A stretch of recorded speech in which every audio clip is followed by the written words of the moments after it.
Today on Movie Talk, we've got some DC film updates for you. Then on top of that, Godzilla vs. Kong is delayed. And then finally, we're talking about George Lucas's involvement in Star Wars Episode 9, all on today's show.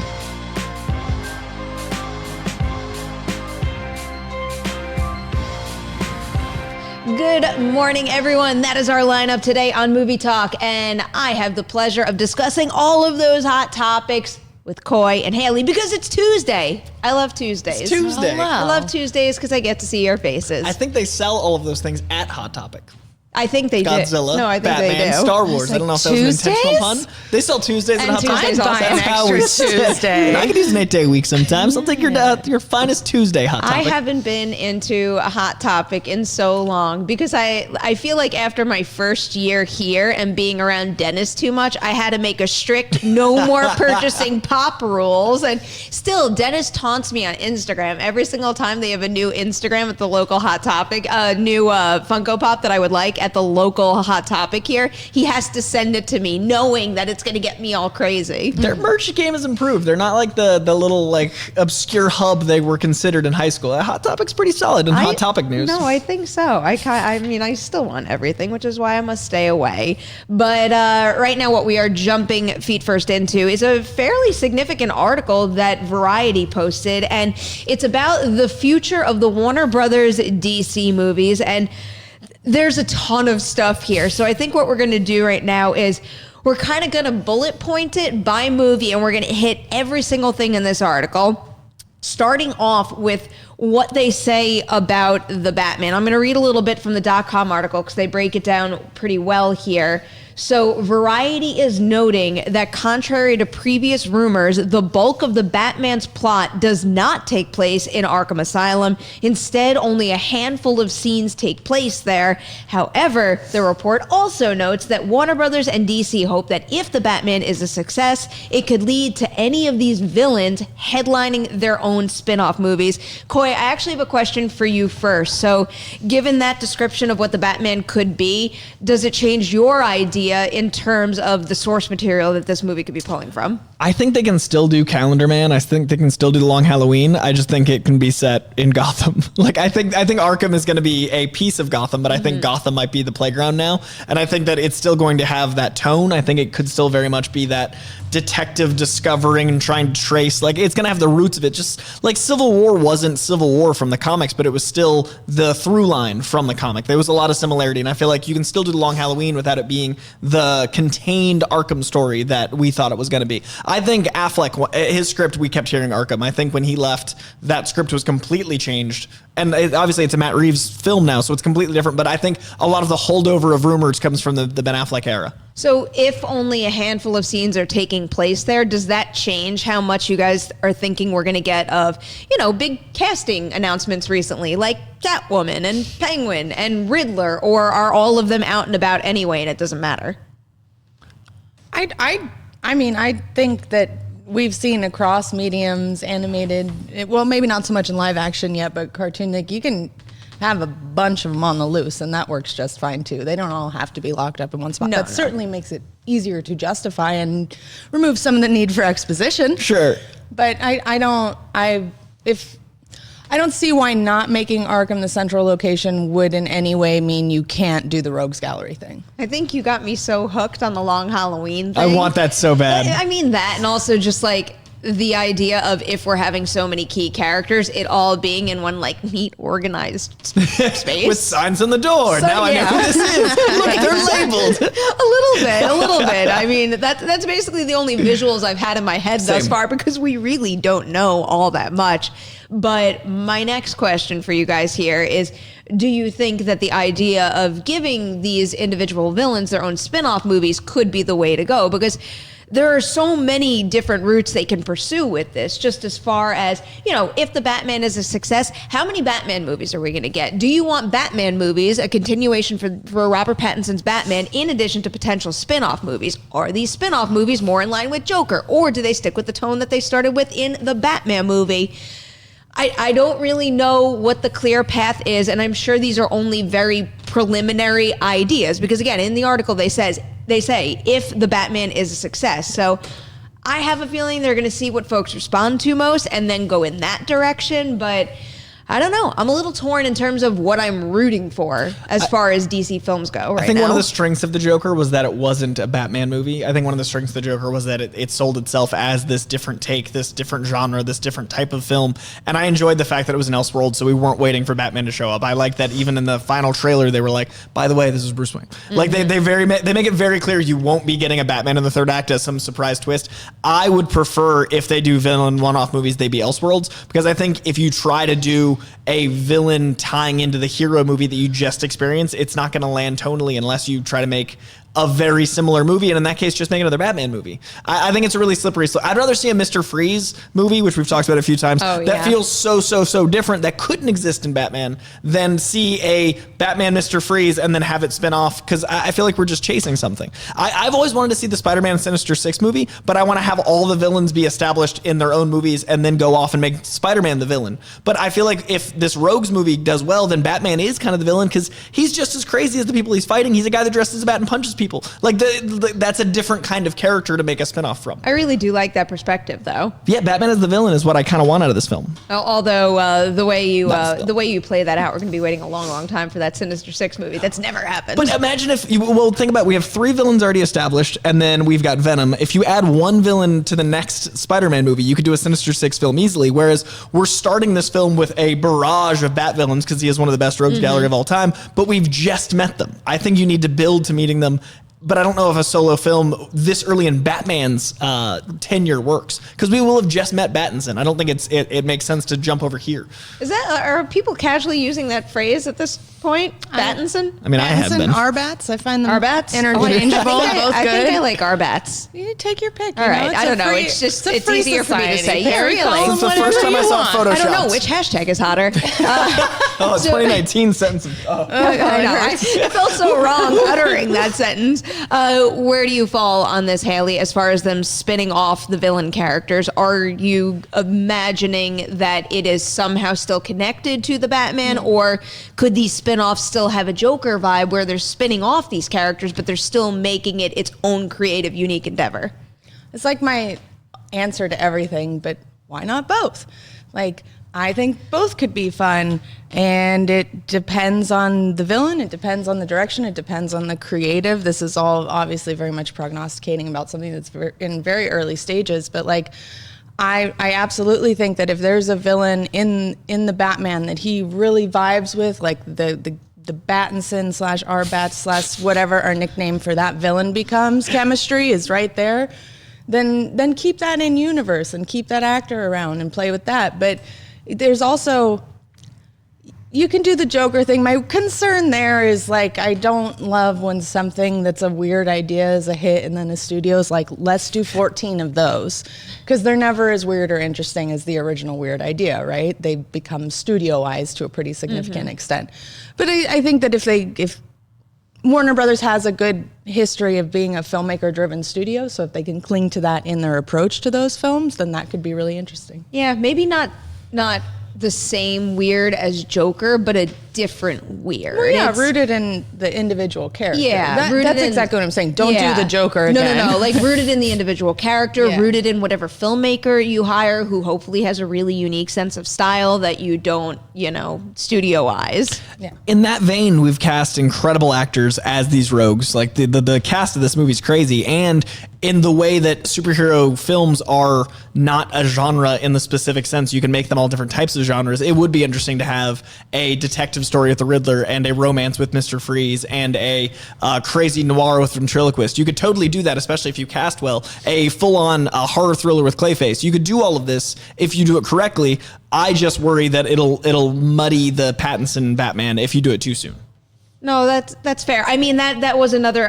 Sadly, I think that's the quote I don't have here, but there was a quote in that piece that said something to the effect of that this individual thought that the earlier problems with the DC film franchise was that they did too much too fast, and that, some of the scripts that they were saying go on weren't necessarily fully formed. So I think too much too fast, even at this stage when they've kind of found their footing a little bit, I still think that that's a dangerous path, but it seems like the folks in charge now do know what they're doing, and I kind kind of hope this movie comes out and they wait and see. They wait and see what the reaction is and then take it from there. Because they still have a whole bunch of stuff brewing here that sounds very interesting. And I don't want DC to just be the Batman universe. I love Batman. He's my favorite DC character, shamelessly. Like, Batman is a fantastic character, but I don't want you to suddenly have Batman in the DC universe the way that we had Wolverine in the X-Men for so many years. Like, I think the DC universe is way too strong to lean on one character. Right now, DC Comics are great, but there's a lot of Bat stuff. I'd like it to be more balanced. I want to see Superman again. I want Man of Steel 2. I want a Green Lantern, maybe. But I don't think we should just have Batman in the DC. Doesn't seem like you're seeing Superman anytime soon. I can keep dreaming as long as Henry Cavill's running around being handsome. All right, let's hit that part of the story then. So the Superman portion of the story says the studio has less clarity on what to do with Superman. To help find a way to make Superman relevant to modern audiences, Studio Brass has been polling lots of high-profile talent. There have been discussions with J.J. Abrams, whose company Bad Robot recently signed a massive first-look deal with the studio, and there was a meeting with Michael B. Jordan earlier this year with the Creed star pitching Warner's on a vision for the character, but Jordan isn't ready to commit to taking on the project, and it doesn't seem likely to happen for several years because he's super busy. Insiders think that a new Superman film is unlikely to hit screens before 2023, given that there's no script and no director attached. I actually think it's far later than that. No script, no director attached, and it just seems like many other things are further along. And I would like to bet that when the Batman hits theaters, certain priorities, maybe there's not going to be a major upheaval, maybe, but certain priorities might shift. I have a feeling until, someone stands up with that genius Superman idea that everyone over there says go, it's not going to happen. And it's already the end of 2019. I feel like you've got a great Superman, and you've got 100 directors that probably have Superman ideas. I think when the lightning strikes, it'll strike. I think all of the, you've got the kindling, you just need the spark, and I feel like it's all right there waiting to happen. And I also feel like Superman is necessary. They made Shazam work. If they can make Shazam work, they can make Superman work. Shazam's a way harder character to crack, and they totally did. I think Shazam landed. I think that Man of Steel set some good groundwork to make Man of Steel 2. It's just, you have to find the right tone, and I agree it's going to be hard, but I think we will get a Superman movie in the next 5 years. I kind of wish that if they do a Superman movie at this point, and this might be the article getting to my brain a little, because I think they did say something to this effect as well, is that they were comparing the Disney movies to the DC movies, and the fact that we're going to get to this in a minute, but the DC movies are pursuing R-rated fare, something that Disney is not doing with their Marvel movies. And if they're not going to do that, yeah, DC should be jumping feet first into that, because there is interest in that kind of superhero movie right now. So I feel like if they want to shake up Superman and differentiate the role from the past iterations of the characters we've seen very recently, plus all the stuff on TV, do something a little darker, something a little weirder, something a little more unexpected. I feel like if they're gonna get it off the ground in a way that's gonna reinvigorate widespread excitement for a Superman movie, in addition to the other movies on their slate right now, that might be the best path to pursue. I think Batman makes sense R-rated, but I feel like Superman, he's the Boy Scout of the whole thing. Not necessarily R-rated. Okay. No, definitely not necessarily R-rated. Like, I'm just talking about doing something drastically different from what we've seen before. Lex Luthor movie. You make a character study about the man who the country loves, who you can't understand why he's so obsessed with this alien. He's just protecting his city. He's trying to protect his planet. He's been the strongest, smartest person there is, and all of a sudden there's this thing that completely undermines all of that. You make Superman into the thing that you're trying to understand. The reason Superman's interesting is because he's so relatable in that he shouldn't be relatable. So come from an eye line of him being unrelatable and then try to understand his relatability. I feel like you're going for my weak spot, because you already know that you sold me on this idea. I really do like that reverse angle of coming at a superhero who I already know and love from the perspective of from someone who just doesn't get it. Yeah, and that's how you make people get it. The problem with the Superman of the modern day is we don't get it. Everyone's trying to make it so it's like this brooding thing or this edgy thing or this sequel to Christopher Reeve's thing. Make him not understandable, and then through the course of the film, the arc is understanding what makes him tick. It's right there in the narrative. I think that's the way I'd do it. Haleigh, what's the end for Superman for you? I kind of disagree with you. I wouldn't go dark. I think that we just did dark with him recently. I didn't mean go dark, more so go different.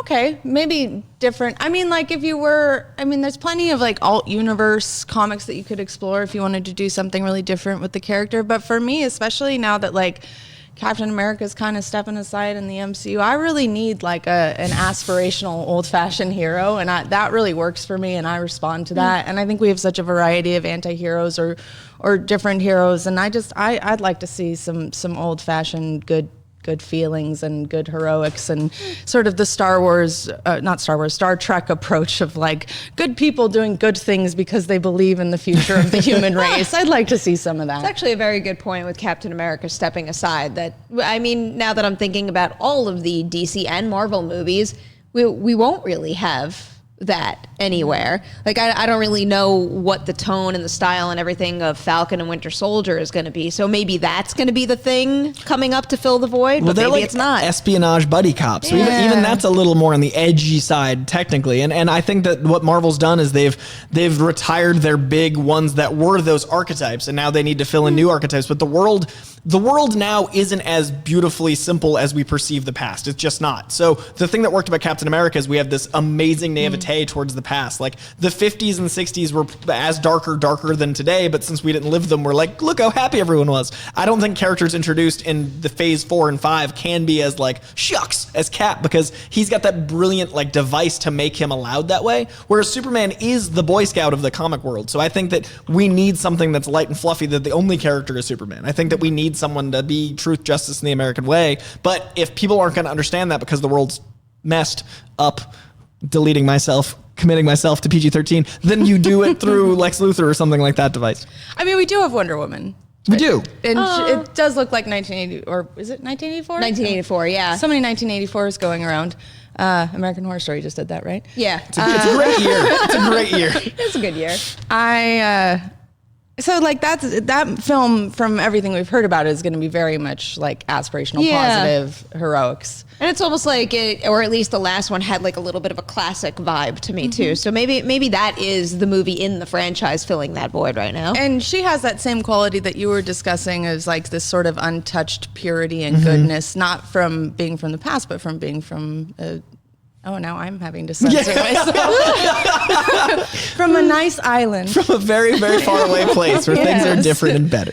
But I think that, like, I watched The Rocketeer recently because Disney Plus is dope. And Rocketeer reminded me what you can do when you're not trying to tie things into greater lore. Rocketeer is so clean and fresh and lovely. If you could make a Superman with that tone, like they did with First Avenger. Everyone's watching The Rocketeer. It's so good. I feel like a little left out. I'm watching The Mandalorian. Why am I not watching The Rocketeer? I feel like the rest of the planet's watching The Mandalorian, but I know, the 10 I know. people you've talked to watch The Rocketeer are like, yeah, that's right. Watch The Rocketeer. Maybe I'll download it and take it with me, because Disney Plus has downloadable movies, and that makes me too happy. All right, speaking of the R rating thing, though, I also want to ask you guys what you think about both Birds of Prey and Suicide Squad.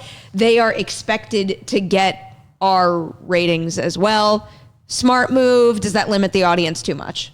That's what I expected. Yeah. And I would have been disappointed any other way.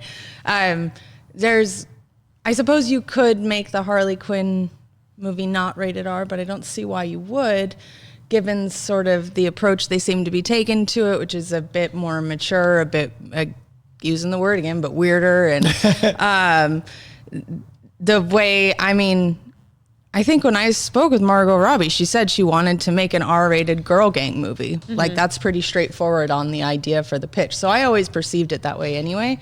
And Suicide Squad with James Gunn? It better be. It's like my knee-jerk reaction response to that is, but like, look at what James Gunn did with Guardians of the Galaxy. He can clearly work in that kind of rating. Oh, he can. I just don't think he should. I don't think he should, and For this material. I also don't think he should, hot on the heels of David Ayer's Suicide Squad, which was rated PG-13. I just think that the R rating is going to let James Gunn do his thing and really kick this thing up a major notch, which, I'm rooting for it. For me, this is what he couldn't do on Guardians of the Galaxy. Yeah. For me, this is that like unplugged. There so you I really go. want to see James Gunn like, oh no, you're giving me everything? Okay, let's dance. Yep. All right, going down the list now.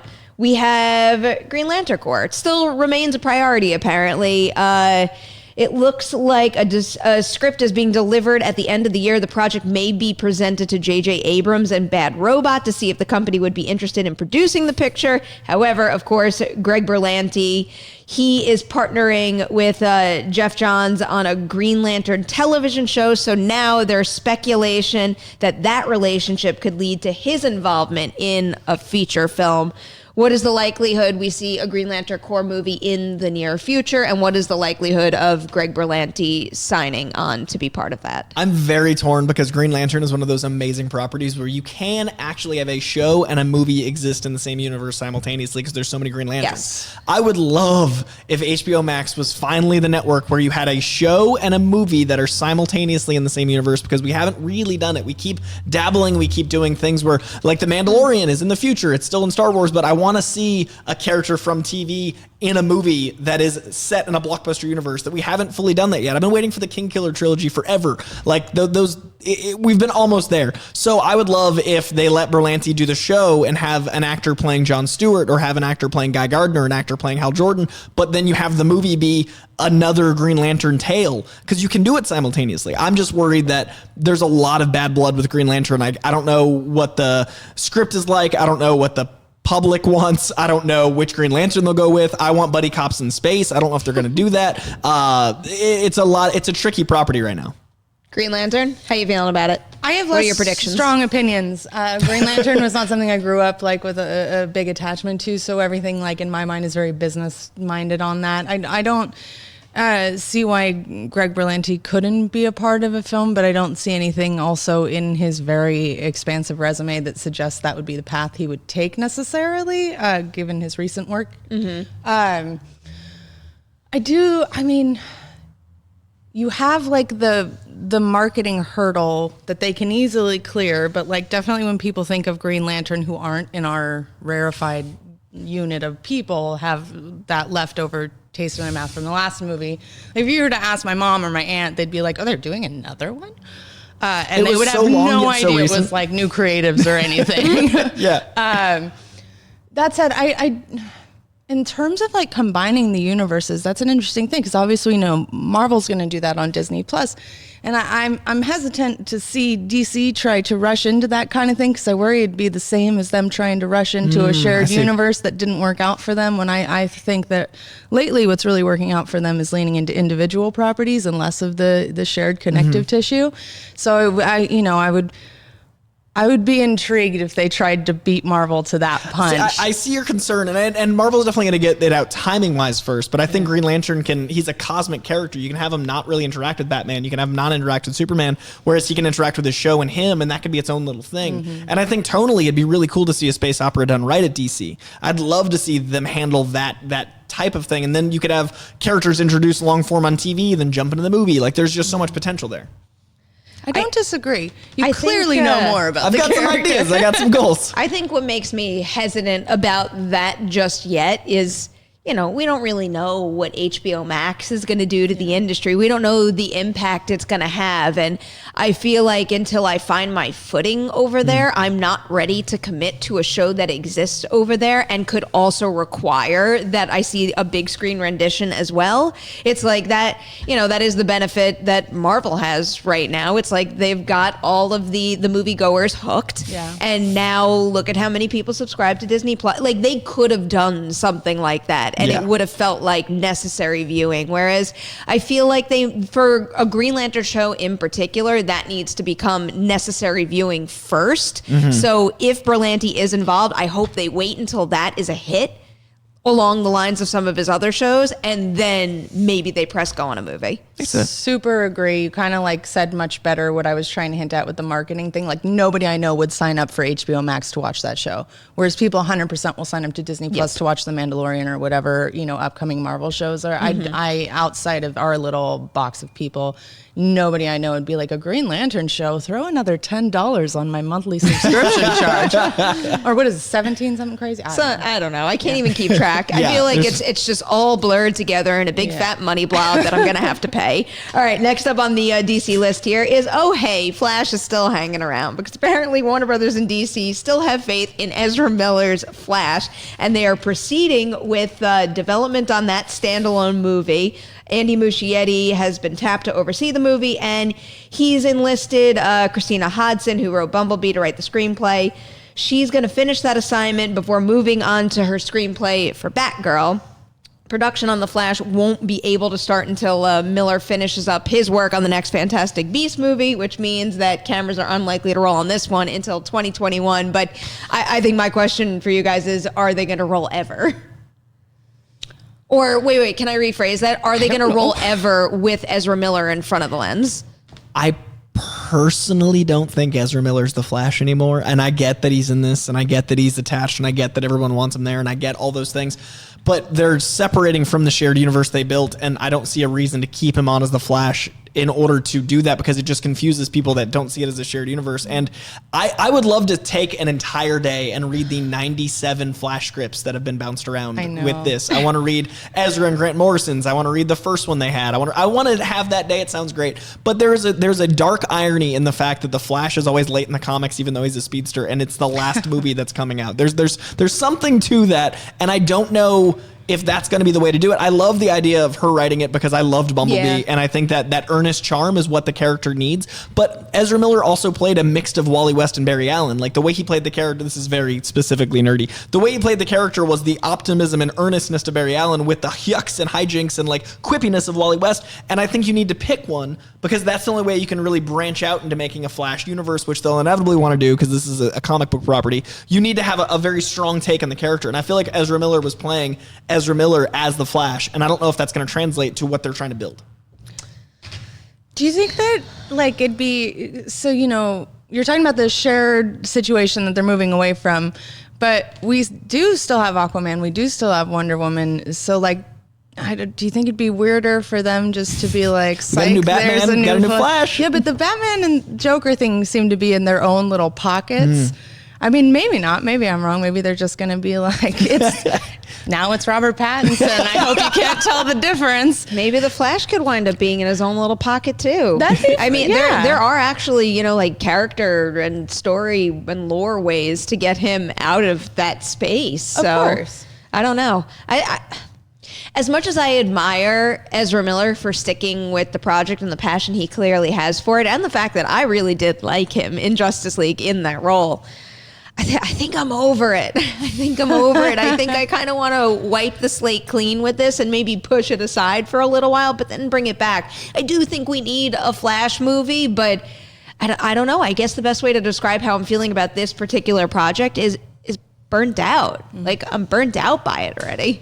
But we also, I hate to keep referring to this, we have a very specific perspective. Most people do not have that perspective at all. They're very, probably very like, true. Where's that funny Flash that was in that movie 3 years ago? Well, he's also in a tricky spot against Grant Gustin, because we have a great Flash on TV. Yeah. Grant Gustin is Barry Allen. Grant Gustin on a Thursday is Barry Allen. Like, that guy just is that character. So I feel like when you have something like that on a weekly basis on TV and is now running into a fifth season, and you haven't had a Flash movie yet, I think the public sees Flash as Grant Gustin as they should. So that, I think, muddies up the whole thing as well. That might be a smart path to pursue at this point. And that's coming from someone who has only watched one season of The Flash. Like, maybe that is the way to shake it up and try something different. Not necessarily tone-wise, but just like formatting-wise. Make a Flash movie with Grant Gustin and try to drive more people to go watch the show.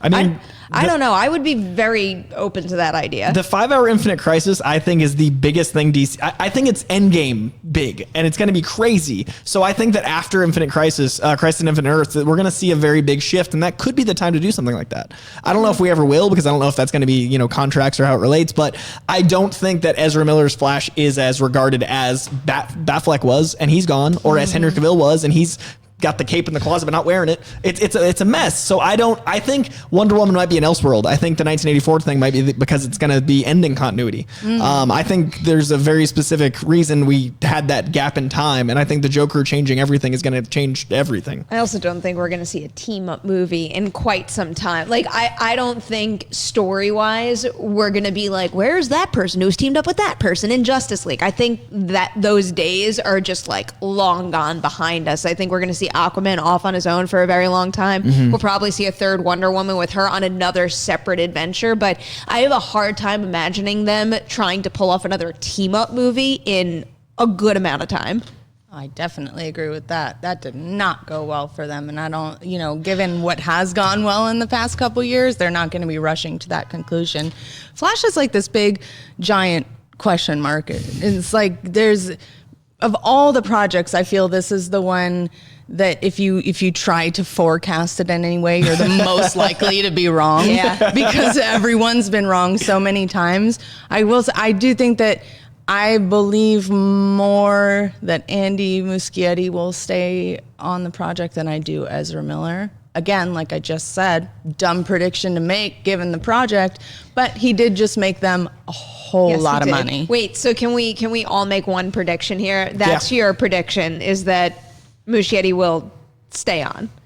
Well, to be clear, I said more likely that he'll stay on. All right. I'm trying to get us to commit a little. I'm not a fan of commitment. You should know that about me by now. My harebrained theory is we will quietly have this project fall apart. I think he'll stay on as director, and they'll have a big flash announcement of cast and make a big presentation of it, and that'll be like, this is the thing, and that'll be the final straw of maybe getting a new shared universe, because I think DC fans, like, I want a Justice League movie. I want to see that team up, but I think it's going to come from getting a new set of cast before it comes from the old one.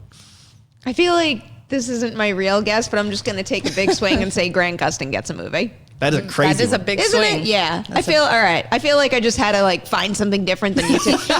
Realistically, though, I think that one of the next pieces of news for the Flash is going to be that Ezra Miller is out and someone new is in. That realistically, that's what I think is going to happen. Scheduling next. conflicts, creative differences. Fantastic Beasts 82. Who knows? Maybe Fantastic Beasts 3 will be a hit, and I'll have to that's the worst prediction ever. I want well for Ezra Miller the person. I just don't see Ezra Miller as the Flash doing anything. Like I love we need to talk about Kevin. I think he's a fantastic actor, and I think there's a lot of play there. This property's been 5 years running. Yep. All right, we have one more piece of DC news to hit, speaking of Justice League. So they have one little bit about the Snyder Cut, just because that was a hot topic that we were discussing very recently because of the increasing outcry on social media for the cut. They have a quote in this article. It says, first it starts, there are currently no plans to release a Snyder version, either in theaters or on HBO Max. And then the quote is, that's a pipe dream from one knowledgeable insider. There's no way it's ever happening. Do you think that's the truth? And do you think that's a shame?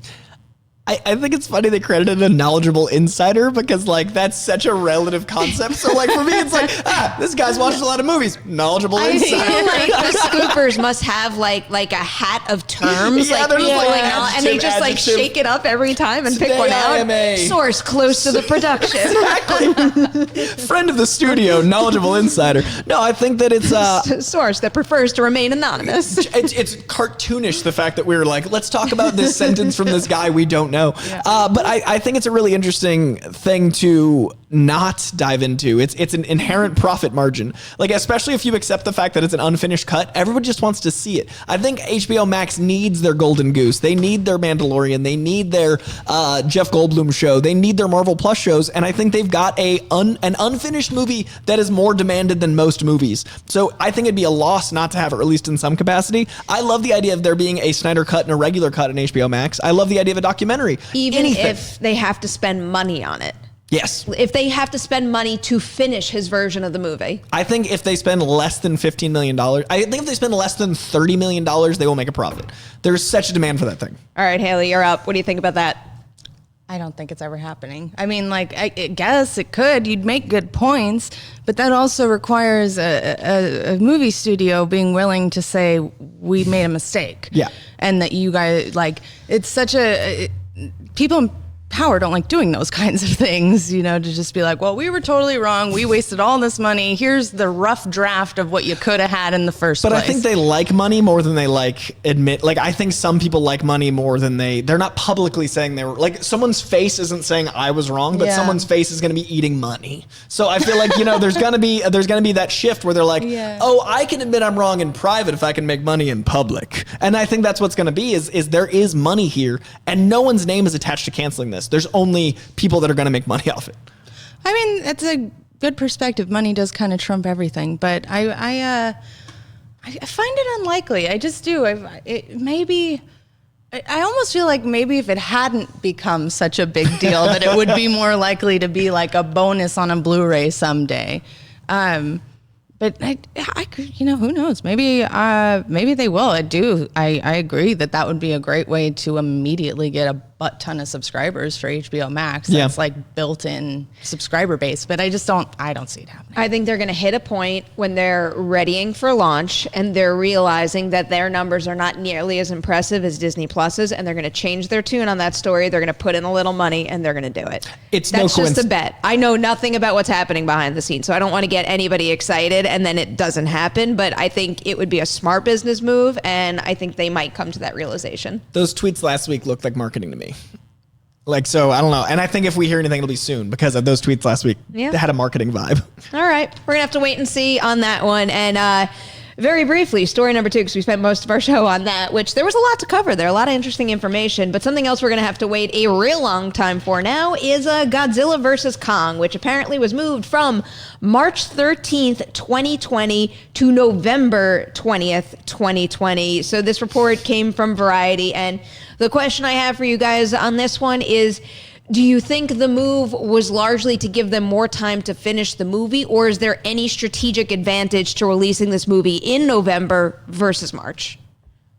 It's at a disadvantage. It's opening with the Eternals, guys. It's a big disadvantage. We don't move that let's leave this, moderately comfortable March date to go into the throes of war. Now it's not Kong versus Godzilla. It's Godzilla and Kong teaming up to fight the Eternals and they lose. On a franchise that's already underperforming. Yeah. This summer felt crowded and this was a thing in it.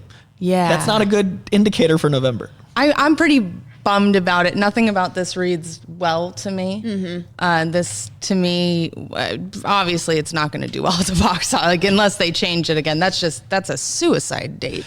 And you don't go up against that movie when I like all of them. They doubled down last time and they were like, we know this requires us to go full monster movie. Yeah. And then they did, and then people didn't show up and I'm like, oh no, but that was the lesson we wanted them to learn all this time. Well, they took a really long time to get it into theaters. I think that didn't do it any favors. I think that it won't do this any favors to take a longer time to get into theaters. I mean, how long ago was Kong Skull Island? Do people even, is that on the, nobody remembers that. We've had way too much happen in the last 2 years to remember that movie. Yeah. I don't see it as good at all. It suggests that either the film isn't where it should be, or that it's not where it should be in the eyes of the studio, which to me is even more worrisome, that maybe they're going, well, our last Godzilla movie didn't work, so we're going to go in and make all these choices and move things around. And that's usually not a good sign. Nothing about this thrills the woman with the Godzilla tattoo. Let's say that. You guys know I don't like doom and gloom, but I really can't find much good in this story, because it's not only is it moving to a release date with a lot of competition here, but it left a release date with not that much competition, especially for this kind of movie. That seemed like an excellent spot. So,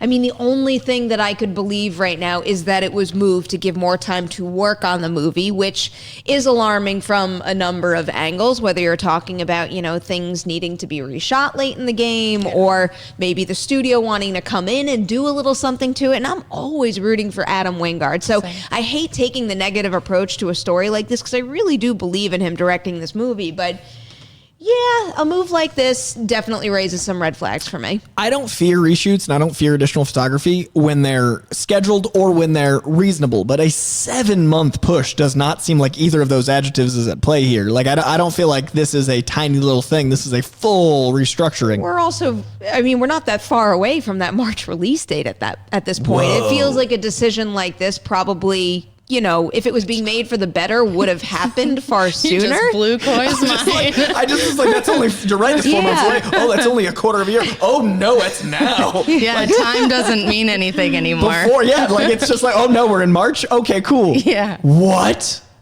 I feel like if there was a release date schedule reason, like if I could isolate something it was in direct competition with in March and if Eternals had moved into their spot. Maybe. That would make sense. Even if it had moved from November to March, I'd be less worried. Like if it had been like, oh, we just wanted a spring date. I'm like, that makes sense. You're a spring movie. I would be too. I mean, something could be said for the fact that Eternals is November 6th and Godzilla vs. Kong is November 20th. And, I do think that maybe there's a built-in you know what? Here's another thought. I'm looking at Box Office Mojo right now, and on the same exact release date, there's an untitled WB event film number 2 listed there. Maybe whatever that was didn't pan out, and maybe just from like the studio's schedule perspective, they needed to fill that gap with something to maximize their dollars on the holiday. I don't know. I mean, maybe that's me just reaching for a silver lining. But you look at this lineup right now, and you've got Gigantic. Oh, do they have 2 things? Gigantic isn't happening, isn't it? Because Raya and the Last Dragon right now is November 25th. So they're probably gunning for the Frozen 2 money. So it does feel like Godzilla vs. Kong will probably pale in comparison. But the Thanksgiving holiday does usually come with a significant amount of money to spread around. So I don't know. Maybe this could work in their advantage because people do see movies on holidays. Does it usually get spread around in that direction? That's kind of a vague question, but isn't it usually like kids movies, awards movies? Oh, they're definitely Star Wars, Marvel. Well, that's the thing. It's like those types of movies will be the priorities at that time of year, but a little more money is being spent. I mean, sure. And then other negative to what you bring up is, I think right now looking at this calendar, like we don't know what the awards worthy movies that are going to drop at this time, like those will pop up later in the year on the calendar. We're not going to get those announcements. So the competition could become even more fierce as we inch closer. I'm just desperately trying to find a little hope in this situation. I would love to be wrong. I would love for this to be like the one that saves the franchise and boom, we got 10 more monster movies. Please be wrong. All right, guys, we are going to move on right now to some plugs, kicking it off with a show you can watch on Collider Video real soon. It's Heroes. Hi, I'm Amy Dallin, one of the hosts of Collider Heroes, and starting right now, you can catch our show Tuesday nights with a new Collider Heroes and a longer Collider Heroes podcast, where Coy and I are gonna talk your ears off. You already know that's coming. So make sure to go to YouTube, subscribe, and find us on the Collider Heroes podcast feed for all of that sweaty goodness. A few more things you should be aware of. We unveiled our Ready or Not crossbow video where I learned how to shoot a crossbow with Christian Brune from the movie, and it was so much fun. And I now live with a crossbow under my bed. So there's a fun fact. If you want to see how that happened, you can watch the video. Full thing is up right now on the main YouTube channel. Also, major Collider FYC news. First, we've got a screening of The Joker happening on December 3rd. And then the next one we have with our ArcLight partnership is Rocketman on December 7th. There is talent from the movie. This one in particular, you see it on the screen right now. This is a huge Q&A. Taron Egerton, Jamie Bell, and director Dexter Fletcher. The FYC team will be on hand for these events. So if you want to meet the filmmakers and see a great conversation, if you want to hang out with us and just experience the movie, that's what these events are for. Come join us. All the information on how to get tickets is on Collider.com. All right. One more story to get to today.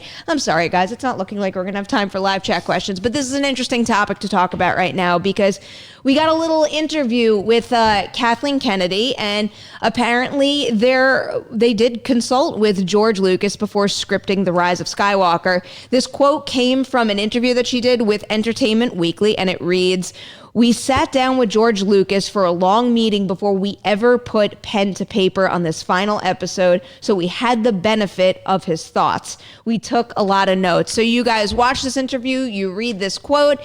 How much influence do you really think George Lucas had on the final product? And does it, make you more excited about Rise of Skywalker and the end of the Skywalker saga that he had some involvement? I feel like it's always good to talk to the head creator about what they would have done to finish their trilogy of trilogies. Because at the end of the day, he did the middle one first and then the prequel, and now this is concluding a world he built. So you should ask the Godfather what his permissions are. Whether or not you listen to him is up to you, but I think going from a position of a creative, it's always good to consult.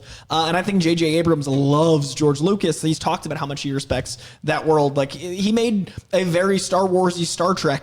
He loves Star Wars, and Force Awakens is nothing if not a love letter to George Lucas's original trilogies. I think it's happening. I think it's good. I think it's Lucas infused. Realistically, how many things in Rise of Skywalker do you think came from George Lucas's mind? If you had to make any sort of prediction. Like 5? Like, I don't let it quantify that. Those 5 beats. I think there will be story elements that are how he originally wanted to end the trilogy, but I also think there'll be story elements from him watching episode 7 and 8 that he was like, oh, I'd go this way. But at the end of the day, I think it's JJ's story. Like, I think it's a 90% JJ, but now it's going to have little dashes of George Lucas. Come in with a little bit of a lower number and say 3. I think I'm curious to know exactly when this sit down happened. It's very vague. Yeah, the quote is very vague, and it feels very press friendly to me. There's no doubt in my mind that they probably have had conversations with George Lucas, but in the end, I would be very curious to know, like, to sit and look at Rise of Skywalker and say, this little nugget of an idea that was spawned by George Lucas. And I'm not just saying it came from him in the sense that he created this whole universe to begin with. Like, his suggestion for Rise of Skywalker and for wrapping up the characters he created, their stories. I would just like to know that. I don't think we're ever going to hear that information. I personally hope we don't.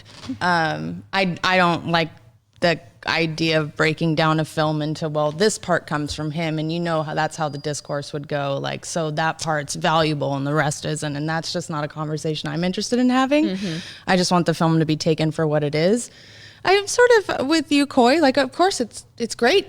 Why wouldn't you want his input? He's right He there. made the damn Give thing. the man a call. Yeah, for sure. But I do, it's not, ultimately he's not making the movie, so when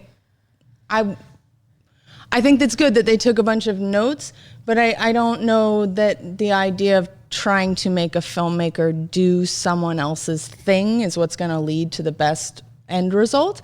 So I just, I hope it's infused, as you said. Like, I don't ever want a filmmaker in charge of a project like that to not pursue their vision, because then why hire that filmmaker? Do you know what I mean? No, and usually I'm sitting here and I'm like, give the director creative control, let them see their vision through. This is such an anomaly. Like, we don't have any other franchises that have grown quite like this, where, like, George Lucas created this epic, unique world, and then seeing people build upon it, but also seeing, I love how you put it, a trilogy of trilogies winding down. I don't know. And I don't necessarily want to see like a 1-for-1, like 1 point for J.J. Abrams, 1 point for George Lucas for coming up with an idea, but I would love to get a little behind the scenes details on this note-taking conversation that happened, and like, oh yeah, when Lucas said X, that made me think about Y, and then all of a sudden Y grew into like Q or something like that. I like to hear about the creative process, and